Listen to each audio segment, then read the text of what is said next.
Oi gente, tudo bem com vocês? Meu nome é Monique e bem-vindos a mais um vídeo aqui do canal. Hoje nós vamos falar de um caso que aconteceu lá em 1974. Faz tempo que eu não trago casos aqui no canal, então dessa vez eu estou trazendo para vocês. Então, sem mais delongas, bora pro vídeo de hoje.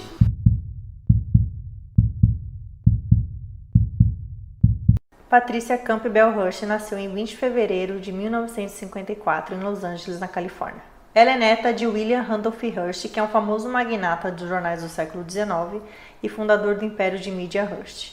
É a terceira das 5 filhas de Randolph e na época Patricia cursava o segundo ano de História da Arte na Universidade da Califórnia, em Berkeley, e ela tinha 19 anos. Em 4 de fevereiro de 1974, a Patricia é sequestrada de dentro do seu apartamento e seu noivo Stephen Weed, juntamente com um vizinho, ele foi espancado e amordaçado e colocado dentro de um armário dentro do apartamento. Enquanto isso, a Patricia era levada para um carro com os olhos vendados e gritando e tentando se soltar, e não foi possível, e eles colocaram ela dentro do porta-malas. Vendo essa movimentação toda, os vizinhos acabaram saindo para tentar entender o que estava acontecendo, mas eles tiveram que entrar rapidamente porque eles foram recebidos a tiros. E 3 dias depois, o Exército de Libertação Simbionês, que era conhecido pelas siglas SLA, que era um grupo de esquerda dos Estados Unidos, anunciou numa rádio em Berkeley de que a Patricia agora era sua prisioneira de guerra. O objetivo do grupo em sequestrar a Patricia era de que a família dela tinha muito poder e conhecimentos políticos que poderiam ajudá-los a libertar dois membros do grupo SLA que haviam sido presos na época pela morte de Marcus Foster. O Marcus Foster, ele foi morto por causa do seu suposto apoio a um plano para criar um sistema de carteira de identidade estudantil em Oakland, que ajudaria a manter traficantes de drogas não estudantes fora do campo. Mas diante do fracasso em libertar esses homens, o SLA ele exigiu da família Hearst que fosse doado cerca de $70 para cada família necessitada em Los Angeles. Isso daria mais ou menos $400 milhões na época. Visto isso, a família, em vez de fazer essa doação desses $70 para cada família, eles doaram $2 milhões em alimentos. Porém, não foi bem visto pelo SLA e eles exigiram uma quantia a mais de $6 milhões, porque eles chamaram isso de inadequado. Porém, a família da Patricia falou que se ela fosse libertada, sem nenhum problema, nenhum machucado, nenhum arranhão, nada, se ela estivesse ilesa, esse valor seria doado para eles. Enquanto ela estava sob o poder do SLA, a Patricia disse que ela ficava sempre vendada e dentro de um armário, e ela só poderia sair do armário para fazer as suas refeições ou participar de discussões políticas junto com eles. Mas constantemente ela era ameaçada de morte por um dos membros do SLA, que era chamado de Donald D. Freeze. Em seu relato, Patricia também disse que ela recebeu uma lanterna e vários folhetos políticos do SLA que ela deveria ler, e em algum momento o D. Freeze, que era o fundador do SLA, disse que o Conselho de Guerra havia decidido matar ela, ou ela tinha a opção de se juntar a eles. Já em outro relato, já no julgamento dela, ela disse que havia 2 escolhas, ou ela poderia voltar para casa sem sofrer nenhum mal, ou ela poderia se juntar ao SLA como membro. Porém, ela achou que essa opção de voltar para casa ficou meio vaga e ela não confiou, achou que poderia ser alguma coisa, algum plano deles que ela não saberia, e ela poderia ser morta se ela optasse em voltar para casa. Então, tentando salvar e se resguardar, ela optou em fazer parte do grupo SLA. E a partir desse momento, ensinada a várias regras e a política do grupo e até o uso de armas. E nesse meio tempo ela também foi violentada, era forçada também a participar dos assaltos. Em 3 de abril de 1974, 3 meses após o sequestro, Patricia anunciou em uma fita de áudio que ela fazia parte agora do SLA e que a partir desse momento ela se chamaria Tânia, que era uma homenagem a um dos membros que lutou junto com Che Guevara na Bolívia. Em 15 de abril de 1974, Patricia foi flagrada por uma câmera de segurança no Hibernia Bank, em São Francisco, participando de um assalto à mão armada. E ela realmente estava com uma arma, afinal ela tinha toda aquela aula, pelo SLA. Então ela participou do assalto e mais tarde ela foi vista participando de um assalto também em uma loja.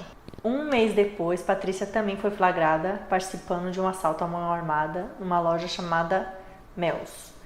Dentro dessa loja estava William Harris e a sua esposa Emily, e eles estavam furtando um estojo de munição, e daí se seguiu uma briga.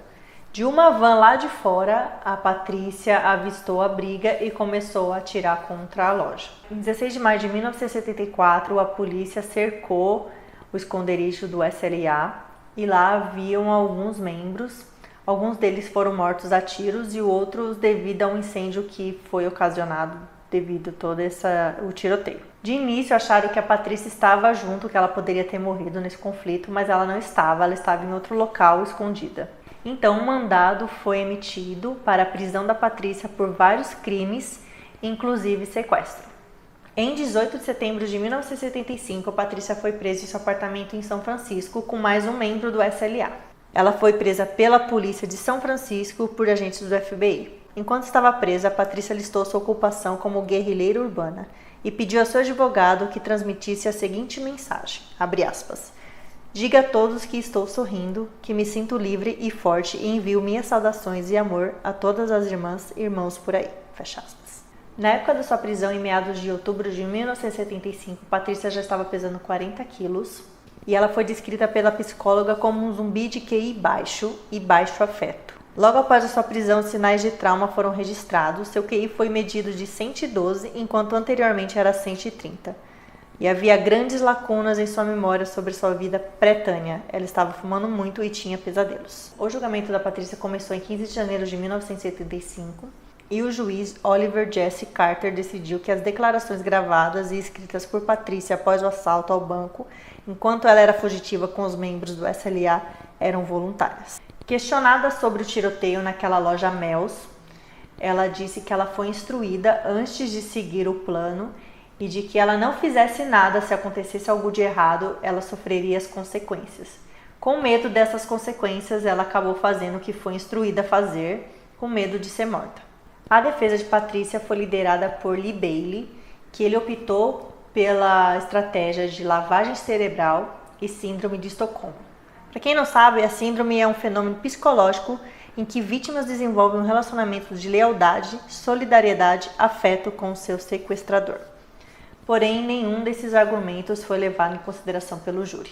Em 20 de março de 1976, após 12 horas de deliberação, Patrícia foi condenada a 7 anos de prisão pelo roubo do Banco Ibernia. Afinal, ela tinha todas as provas e todas as gravações e fotos de que ela estava no local do crime. Já na prisão, Patrícia teve um colapso pulmonar e ela teve que passar por uma cirurgia de emergência.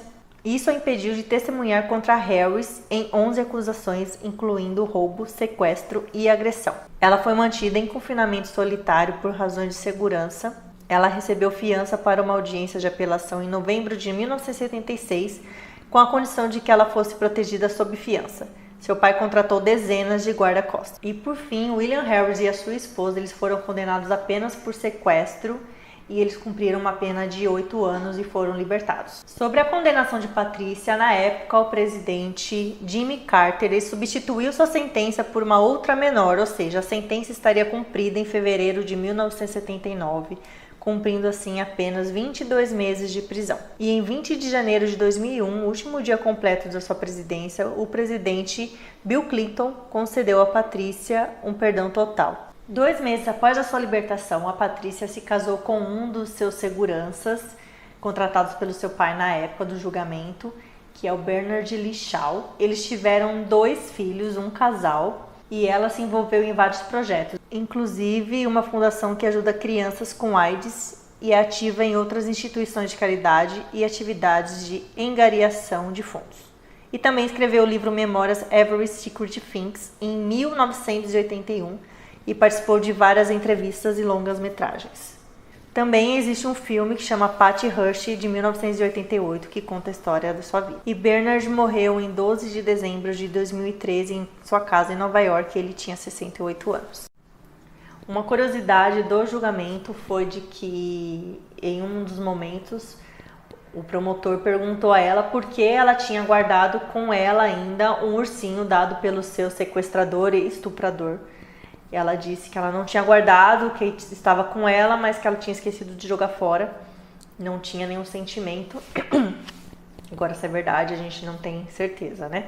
Esse caso ficou conhecido como o caso mais famoso de síndrome de Estocolmo, visto que ela agiu por conta própria, por vontade própria, em participar desse grupo extremista de esquerda, de participar de crimes e assaltos e ficar foragida da justiça. Ela realmente foi pega por causa da armadilha que a polícia fez e o FBI, todo esse mutirão de pessoas para tentar acabar com esse grupo.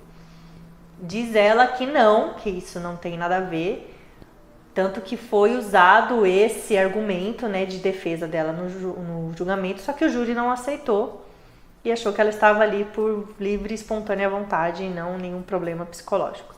Mas não cabe nós julgarmos, não é fácil, não é uma situação que dá para você simplesmente ler o caso, o que aconteceu e tirar suas próprias conclusões. Mas o que você achou desse caso? Você acha realmente que é uma síndrome de Estocolmo ou você acha que ela realmente fez aquilo tudo para se defender e tentar sair viva dessa situação, visto que ela não tinha muitas opções, né? Gente, esse foi o caso de hoje, eu espero que vocês tenham gostado. Se vocês gostam de conteúdo assim, já me deixa um joinha, se inscreve no canal para não perder nenhum vídeo, que toda semana tem um novo. E é isso aí, a gente se vê na semana que vem. Beijo e tchau, tchau!